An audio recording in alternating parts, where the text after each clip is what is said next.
It's important that our standards in the GAA are always being raised, that we try to do everything the best we can be. And at the heart of the GAA are our games. Our games have always been central. Well, if that is so, then surely coaching has to be central, because coaching feeds the games. And it is important that we have a certain standardisation. All the coaches will go back to their clubs in the counties of Ireland and, of course, around the world. But it's important that they have their own local variation in their own local club, but there is a certain standardisation of what we're trying to achieve as an association.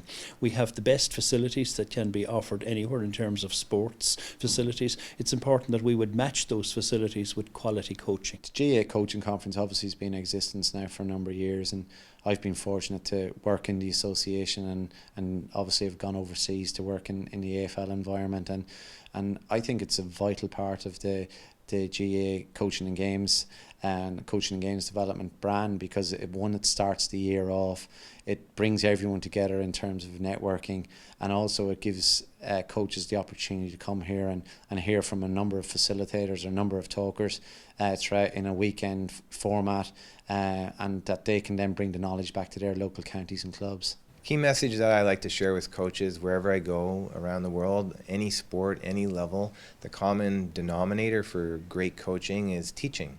Coaches are teachers. The best coaches are teachers. They think like teachers first. They think of their players as students, and they also think of themselves as a student. So a good teacher who's trying to help their students improve and learn, but also thinking like a student themselves, so they're a lifelong learner as well. It's important for you to get out of your comfort zone. The real growth that you'll have as a coach and as a person and as a leader comes when you take pauses, you take moments to step outside of your environment and be open to hearing new ideas. It's easy for a coach to set up drills and you can easily plan your session out. It takes a little bit more thought when you have to actually coach in a game situation.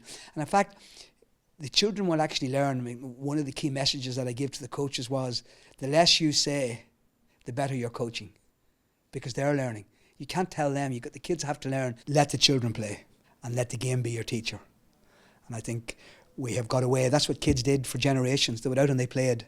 And we have now taken that unstructured play and we have turned it into a cone runway, that it's about skills that have no relevance to the game. And I think we need to get back to taking a more games-based approach to how we develop our children. The key message I want to get across to coaches today were we live in a world of constant change. Things were never changing as quickly as rapidly, but one thing that never changes are the need for values.